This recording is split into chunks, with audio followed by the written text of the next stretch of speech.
On avait invité des voisins à la maison. Mon beau-père, il a pris une éponge propre dans le placard et il a vu qu'elle était entamée. Et il a hurlé devant tout le monde: «Laurette, j'en ai marre que tu manges des éponges».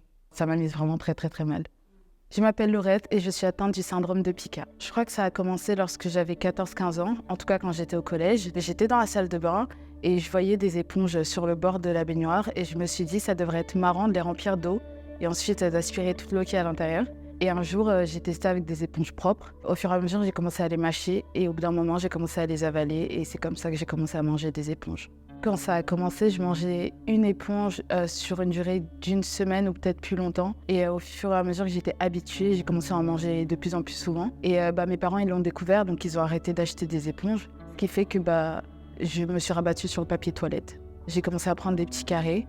Et au fur et à mesure, j'ai commencé à manger des rouleaux. Le goût, la texture, ça me plaît énormément. Surtout les éponges, du coup, c'est ce que je préfère. Et le papier toilette, il n'y a pas spécialement de goût. Enfin, il y a un peu le goût de l'environnement des toilettes, enfin, les produits ménagers, tout ça. J'aime bien la sensation sur ma langue. J'ai essayé les feuilles de papier, j'ai essayé les mouchoirs, j'ai essayé le kaolin aussi, je crois, et j'ai pas du tout aimé.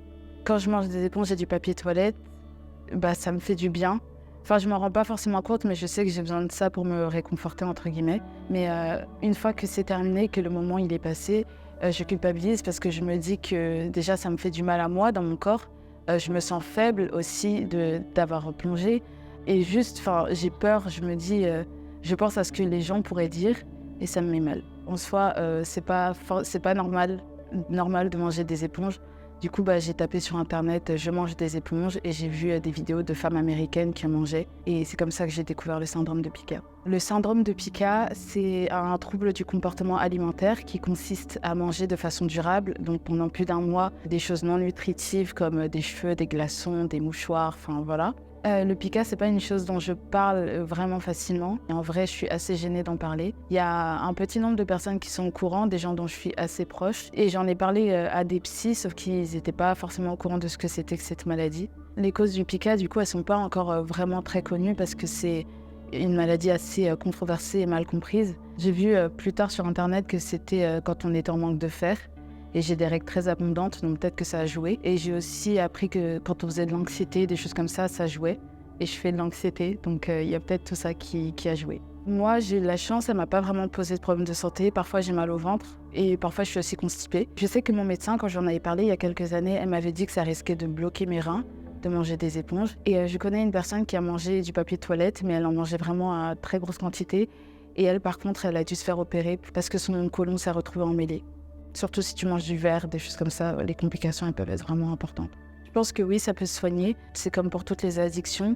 Une fois que tu arrêtes, il y aura toujours un manque. Mais si on en discute, si on arrive à faire le travail nécessaire sur nous-mêmes, je pense qu'on peut arrêter d'avoir cette maladie. La première fois que j'ai vu quelqu'un atteint du syndrome de Pica, c'était dans Grey's Anatomy. Et en fait, le patient était tourné en dérision et on faisait un peu passer le patient pour un fou. Et je sais que ça m'avait un peu blessée parce que je savais que c'était pas forcément comme ça. Et la plupart des représentations, justement, qu'on a du Pica, elles sont assez mauvaises parce que les gens ne comprennent pas ce que c'est.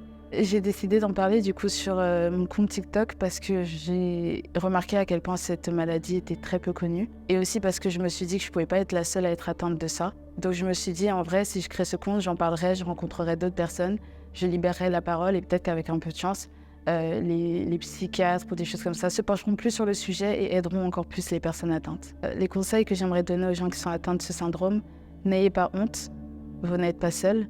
Il faut en discuter, il faut en parler autour de vous, il faut en parler à des professionnels s'il le faut. Et protégez-vous.